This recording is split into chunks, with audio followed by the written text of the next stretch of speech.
Bonsoir, voici l'analyse technique du CAC 40 pour le 19 mars. Alors ce soir, donc, on a profité de cette belle hausse et ce contact tout proche de la médiane de la fourchette en 12 pour solder toutes nos positions.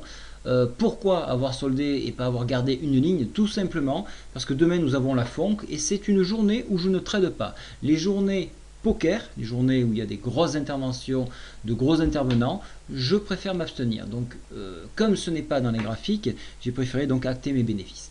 Voilà, donc nous avons ce contact là, donc les 4344, c'est un point très délicat.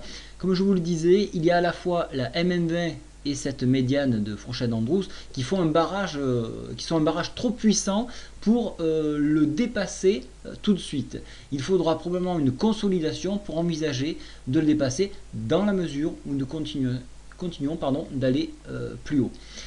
Alors, en dépassement, bien évidemment, on irait chercher cette oblique que je vous ai tracée ici, qui fait barrage. Alors, je vais la prolonger. Voilà, je vais un petit peu la prolonger pour se donner un petit peu de mou. Voilà, donc ça donnerait 4378 en dépassement donc de cette médiane de fourchette d'Andrews. Pour les baissiers, bien évidemment, cet échec-là nous ramène au contact de la MM10 qui se trouve à 4306. Un point de départ pour, pourquoi pas, remonter en haut. Si nous avons une deuxième hausse ici, une deuxième bougie haussière, on aurait ce qu'on appelle les trois soldats, donc trois bougies montantes ici, bleu, bleu, bleu, ou vert, vert, selon vos graphiques, bien évidemment. Au niveau des indicateurs, le stochastique est passé plutôt en zone neutre. Vous voyez que la MACD est en train de récupérer un petit peu le retard. Alors, est-ce que c'est une prise de bénéfice pour à nouveau tester un plus bas ici aux alentours des 4214? Pour l'instant, c'est un peu faible pour le dire, puisque nous avons encore une fois cette information de la FONC. Qu'est-ce que nous avons? Une mauvaise nouvelle, un soldat ukrainien est tombé. Donc on ne connaît pas bien la cause, donc on se doute un peu bien évidemment, mais on n'a pas eu de nouvelles.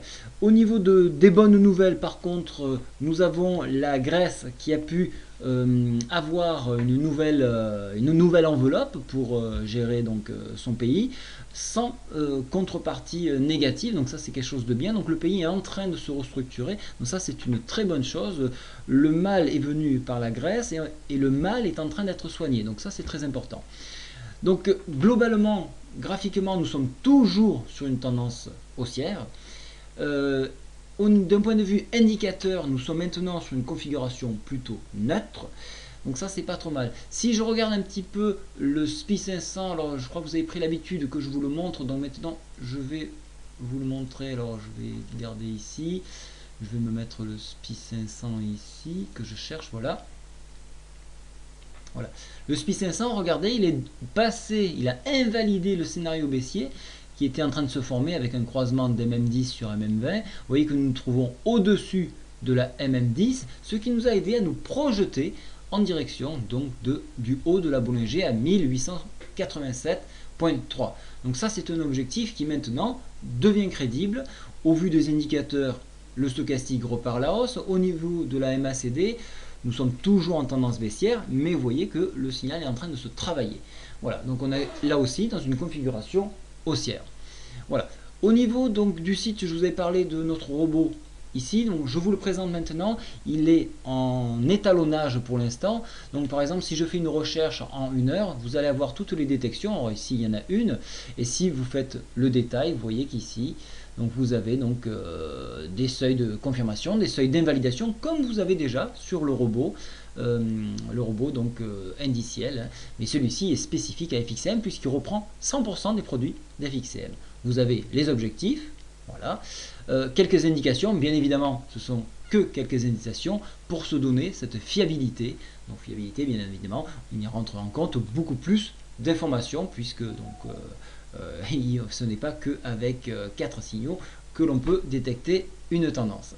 Voilà, je vous ai un petit peu montré ce qui se passait. Il y aura bien évidemment des évolutions sur celui-ci.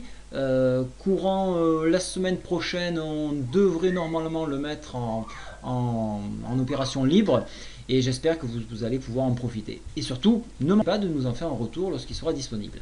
Voilà, je vous souhaite à tous une très bonne soirée et je vous remercie de me suivre de plus en plus nombreux.